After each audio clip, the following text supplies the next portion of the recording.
The scent of my Nana Eleanor's rose garden and the comforting aroma of Gramps Arthur's pipe tobacco. These were the olfactory anchors of my childhood. The smells of safety, love, and unwavering stability. My name is Sarah, and my grandparents, Eleanor and Arthur Ainsworth, were the bedrock of our family. They were Depression-era children, raised with a profound respect for hard work, thrift, and the quiet dignity of a life lived honestly. Their life savings, painstakingly accumulated over 50 years of teaching and meticulous bookkeeping respectively, weren't just numbers in a bank account. They were a testament to their discipline, their dreams for a comfortable retirement, and their desire to leave a little something for us, their grandchildren. That nest egg was sacred.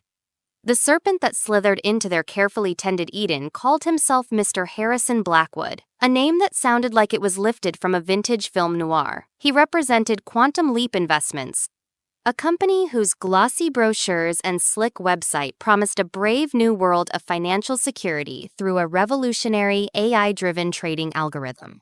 Gramps, always fascinated by technology despite his generation, was an easy mark for the AI buzzword. Nana, ever cautious, was swayed by Blackwood's impeccable manners, his patient explanations, and the seemingly endless stream of glowing, and, as we'd later discover, entirely fabricated testimonials from other satisfied retirees. Blackwood didn't rush them. He was a master of the long con. Weeks turned into months. He'd call regularly, not always about investments, but to ask about Nana's roses, or to discuss the latest historical documentary with Gramps. He built rapport, a facade of avuncular concern. He sent them small, thoughtful gifts, a rare rose cultivar for Nana, a first edition of a history book for Gramps. He became a trusted confidant, a financial guru who understood their anxieties about outliving their savings in an increasingly expensive world. The Quantum Leap platform looked utterly convincing. It had real-time fake portfolio trackers, sophisticated fake performance charts, and personalized fake reports.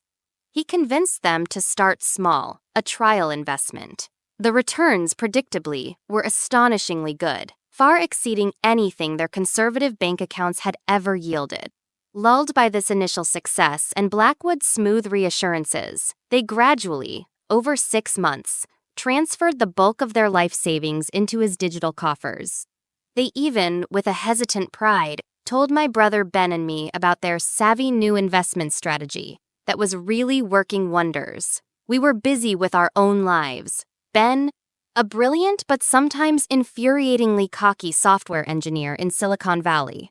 Myself, a junior data analyst with a burgeoning interest in cybersecurity, living 2 states away. And our younger cousin Lily, a social media whiz still in college. We'd nodded, pleased they felt secure, never dreaming of the abyss they were teetering on. The unraveling began, as it so often does, with a small, unexpected need. Gramps needed a minor but urgent dental procedure, not fully covered by his insurance. No problem, he'd told Nana cheerfully. I'll just withdraw a little from the Quantum Leap account. Mr. Blackwood said we could access our funds anytime. He tried to log in. The Quantum Leap Investments website, once so sleek and responsive, was gone. A stark 404 not found error stared back at him. His calls to Miss Blackwood's dedicated line went straight to a disconnected message. Panic, cold and sharp, began to set in. Nana, seeing the color drain from his face, knew instantly that something was terribly wrong. The phone call I received from my sobbing grandmother later that day is a memory seared into my brain. It's all gone, Sarah. She choked out between gasps. Everything! Arthur! He can't even speak! That man! That nice Mr. Blackwood! He was a thief! The devastation was absolute. Their life savings, every penny they had scrimped and saved, vanished into the digital ether. The shame, the self-recrimination, was almost as crippling as the financial loss. Gramps, a proud, independent man, seemed to shrink, his usual robust cheerfulness replaced by a haunted, hollow look. Nana, though heartbroken, found a steelier resolve, her primary concern shifting to Arthur's fragile state. When Ben, Lily, and I converged on our grandparents' small, suddenly somber house that weekend, the air was thick with grief and disbelief. The initial shock quickly gave way to a cold, shared fury. The police had been sympathetic but pessimistic. "These online investment scams are incredibly sophisticated," Mrs. Ainsworth, the local detective, had told Nana. "The perpetrators are usually overseas, using untraceable accounts. The money, well, it's likely gone for good." Gone for good? Ben had scoffed, his usual tech bro arrogance for once channeled into a protective rage. "Not if I have anything to say about it. These guys leave digital footprints. They always do." And so began the unlikely crusade of the Ainsworth grandchildren. We weren't detectives, not officially, but we had skills. Ben could code his way through almost anything. His mind, a labyrinth of algorithms and system architecture. Lily, a digital native, could navigate the deepest, darkest corners of social media like a seasoned explorer, her ability to find information on people almost uncanny. And I, Sarah, with my analytical mind and my growing fascination with cybersecurity, felt a desperate need to dissect this crime, to trace its tendrils, to understand how they had been so cruelly violated. This wasn't just about the money anymore. It was about restoring our grandparents' dignity, their peace of mind. It was about justice. Our ad hoc investigation headquarters became the sunroom, Nana's favorite spot, now littered with laptops, notebooks, and empty coffee cups. We started with the basics. The glossy brochures Blackwood had left, the few emails he'd exchanged with Gramps, mostly from a generic Quantum Leap support address, but a couple from a personal-looking one he'd used initially. My first task was to analyze the email headers. As expected, the IPs were masked, routed through multiple VPNs across different continents. A dead end, or so it seemed. I then turned to the remnants of the Quantum Leap website. Using the Wayback Machine, I managed to pull up archived versions. The site was professionally designed, but a deeper dive into its source code, a skill I was still honing, revealed a few telltale signs of a template, hastily customized. The domain registration details were, of course, hidden behind a privacy service.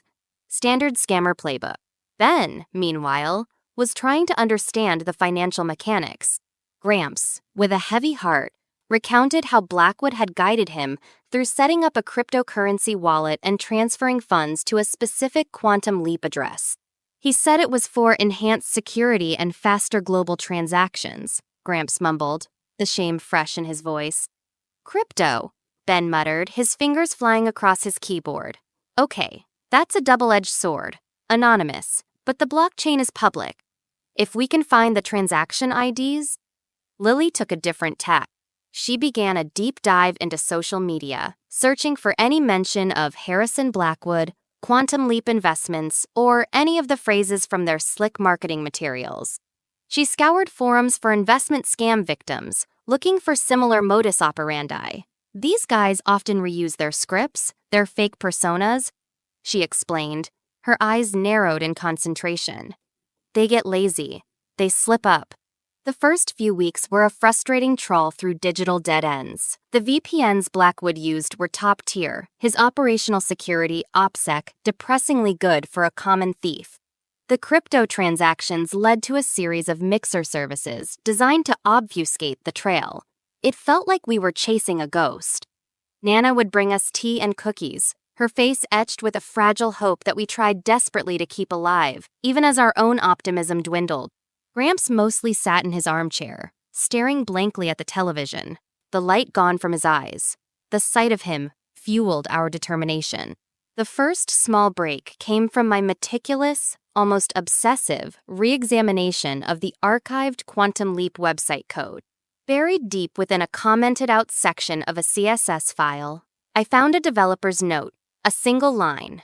It was probably nothing, a forgotten remnant, but user 7,734, it was specific. On a hunch, I searched for that username on various stock photo websites. Bingo. An account on a lesser-known European stock photo site with a portfolio of generic business-themed images, some of which had been used on the Quantum Leap site. The account had been active for 2 years, then abruptly closed a week after the Quantum Leap site went down. The registration email for that stock photo account, however, wasn't hidden.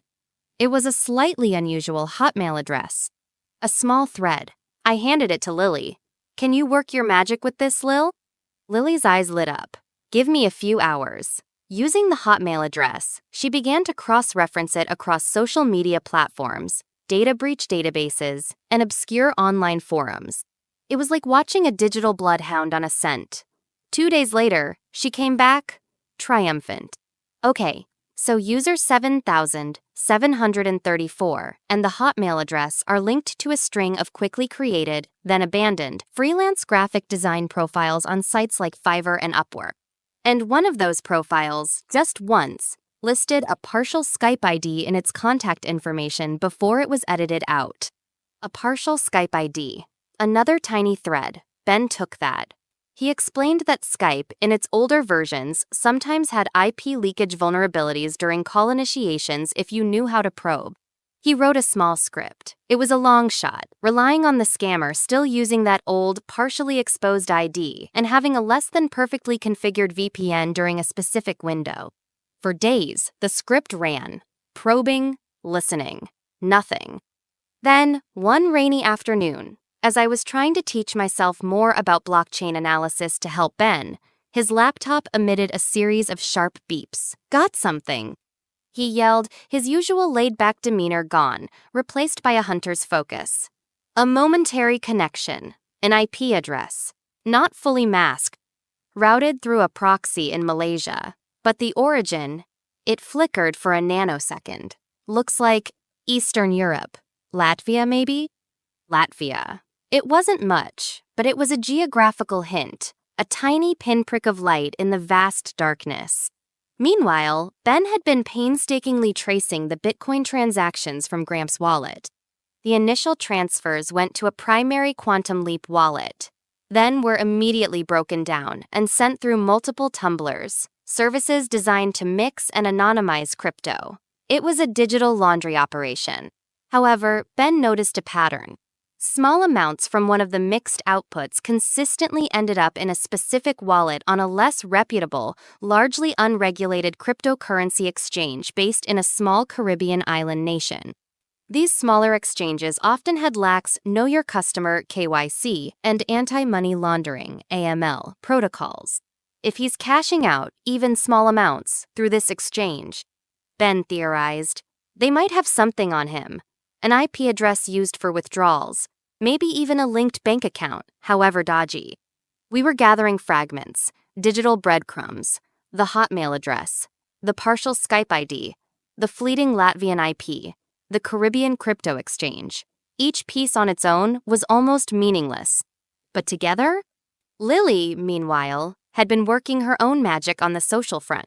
She'd created a fake profile, a wealthy retiree persona, and joined several high-risk investment opportunity forums where she suspected Blackwood or his ilk might be scouting for new victims. She didn't engage directly. She just listened, observed, collected names, phrases, patterns. She discovered a private Telegram group where victims of similar AI trading scams shared their stories and evidence. In that group, she found 2 other retirees who had been duped by a Mr. Harrison Blackwood from Quantum Leap Investments within the same time frame as our grandparents. Their stories were identical, down to the specific phrases Blackwood had used, the type of rare rose cultivar he'd sent as a gift. This proved a pattern, a repeatable methodology, crucial for building a legal case. One of these victims, a retired engineer named Mr. Peterson, had been even more meticulous than Gramps. He had insisted on a video call with Blackwood early on to see who I'm dealing with. Blackwood had reluctantly agreed, for a brief call his video quality coincidentally poor. His background blurred, but Mr. Peterson had taken screenshots. The face was shadowy, indistinct, but there was a distinctive mole on the man's left cheek. And in one fleeting frame, as Blackwood had gestured, a unique silver ring with an unusual geometric design was visible on his right hand. Lily, armed with these details, The mole, the ring, the Latvian IP hint went into overdrive. She scoured social media platforms popular in Latvia and Eastern Europe, vkontakte, odnoklasniki. She used reverse image searches on the blurry screenshot of Blackwood. She searched for Latvian graphic designers, linking back to my stock photo discovery, who might fit a general age profile. It was an impossible, needle-in-a-haystack search. For weeks, nothing. Then, late one night, fueled by her third energy drink, Lily let out a whoop that woke up the entire house. I think I found him, or at least someone who really likes that weird silver ring. She'd stumbled upon an Instagram profile, private, but the profile picture, though small, showed a man wearing a ring identical to the one in Mr. Peterson's screenshot. The man's face was partially obscured by shadow, but there was a hint of a mole on his left cheek. The account name was innocuous, something like Riga Wanderer Rady 2. But some of the publicly visible tags on his older, less guarded posts, before he'd presumably locked down his privacy, included hashtags related to graphic design, cryptocurrency, and, bizarrely, a niche online multiplayer game that Ben happened to play. Riga Wanderer Rady 2, Ben muttered, already logging into the game. Let's see if our friend is a gamer. He searched for the username. There it was, an active player. And in this game, players often used integrated voice chat without the same level of IP masking they might use for their business activities. This was where our disparate threads began to weave together. Ben managed to engage Riga Wander Rady 2 in a game.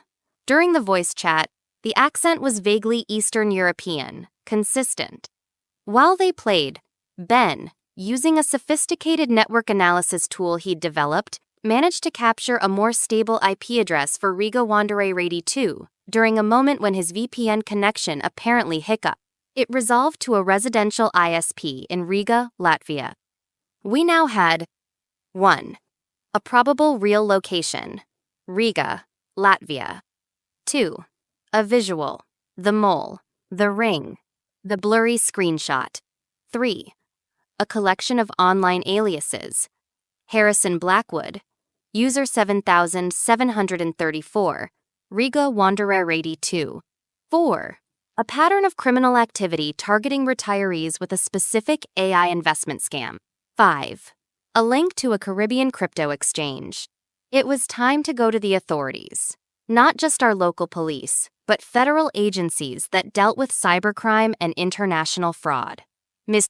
Albright, a lawyer friend of Nana's who had been advising us informally, helped us compile our findings into a comprehensive digital evidence dossier, a meticulously organized presentation of everything we had uncovered.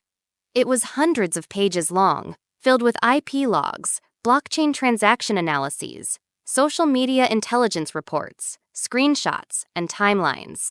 The initial reaction from the FBI cybercrime unit was, as expected, cautious. They dealt with thousands of online scams. But our dossier, Ms. Albright's professional presentation, and the sheer depth of our citizen sleuthing clearly impressed them. The fact that we had multiple victims, a clear modus operandi, and a probable real-world location for the perpetrator made our case stand out. The wheels of international justice grind slowly, but they do grind. Working through Interpol and Latvian authorities, the FBI began to close in. The information we provided about the Caribbean crypto exchange proved crucial. Though the exchange was uncooperative, the authorities there, under pressure, eventually provided transaction details linked to a bank account in Cyprus, which, in turn, was linked to a shell corporation registered by a Latvian national whose physical description and known associates matched Riga Wanderer Rady 2. His real name was Janis Petrovskis, a former graphic designer with a history of petty online fraud who had escalated to more sophisticated scams. The day we got the call that Janis Petrovskis had been arrested in his Riga apartment, a warrant issued for his extradition to the U.S., our grandparents' sunroom erupted in cheers, then tears. Nana hugged us all, her face wet. Gramps Arthur stood up, straighter than I'd seen him in months, and a slow, genuine smile spread across his face. You did it? he whispered, his voice thick with emotion. My brilliant grandchildren, you did it. The legal process was lengthy. Petrovskys fought extradition, then tried to plead ignorance. But our digital evidence was airtight. The testimonies of Mr. Peterson and the other victims corroborated everything. He was eventually convicted on multiple counts of wire, fraud, and money laundering, sentenced to a significant prison term. Recovering the money was another Herculean task. Much of it had been dissipated through the crypto mixers or spent, but authorities managed to seize assets Petrovskys had purchased with the stolen funds, some cryptocurrency still in traceable wallets, a surprisingly modest apartment, a slightly flashy, but not new car. Through international forfeiture agreements, a portion of our grandparents' savings, and those of the other victims we'd identified, was eventually returned. It wasn't everything, not by a long shot, but it was something. More importantly, it was a symbol. Justice. For Nana and Gramps, the return of some of the money was less important than the restoration of their peace of mind. The knowledge that the man who had so cruelly deceived them was now facing consequences. The shame they had felt began to lift. Gramps started tinkering in his workshop again. Nana's roses seemed to bloom brighter. For Ben, Lily, and me, the experience was transformative. We had faced a sophisticated criminal, armed with our wits, our skills, and our love for our family, and we had won. Ben, despite his tech bro exterior, showed a fierce, protective loyalty I'd never fully appreciated. Lily discovered a talent for investigative work that went far beyond social media stalking. And I, Sarah, found my calling. The thrill of the digital hunt, the satisfaction of piecing together the puzzle, of using data to uncover truth and fight injustice, it solidified my path. I enrolled in advanced cybersecurity courses, focusing on financial fraud and digital forensics. Our family, once fractured by this betrayal, was now closer than ever, bound by the shared ordeal and the collective victory.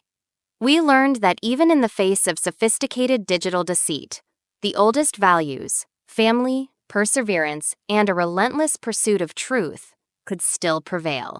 And sometimes, the most powerful weapons against the darkness are not guns or money, but a sharp mind, a loving heart, and a really, really fast internet connection.